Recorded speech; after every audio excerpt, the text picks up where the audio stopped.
is that even though he knew that, he still was the deciding vote to confirm RFK Jr. as HHS secretary. RFK Jr. is now launching an anti-vax crusade, quietly now that the White House has told him to muzzle it, but still effectively.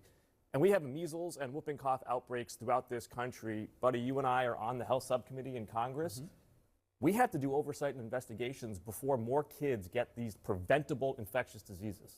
I agree. We do need to do more investigations, and certainly we don't want any. I've got grandchildren. I've got children. So do you agree that RFK Jr. should resign? No, I do not agree. Absolutely not. RFK Jr. is doing his job, and I applaud him for doing his job. Doing his job even though measles is spreading throughout the country right now? No. Measles is not spreading through the country right now.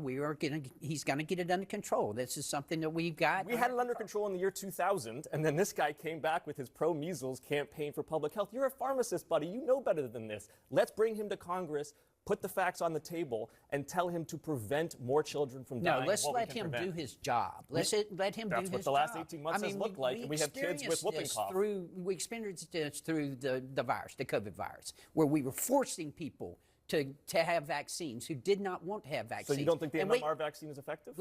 Look, the point is the MMR vaccine effective? The point, Jake, is the fact that we cannot force people into doing things. We have to give them a choice based on education. You're a and pharmacist. based on it. Will you actually say that the MMR vaccine is not safe and effective? I am not.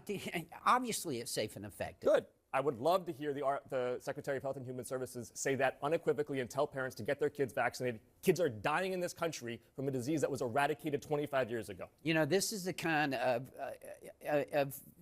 rhetoric that we hear from the Democratic Party that causes people to be upset. So we don't have a measles outbreak? We have a measles outbreak that is going to be under control. Going to be under control. That should hearten every American who is seeing the resurgence of all I have to say diseases. is that this is the kind of debate I used to see when I came to Washington, to have like actual policy debates, and it's really nice.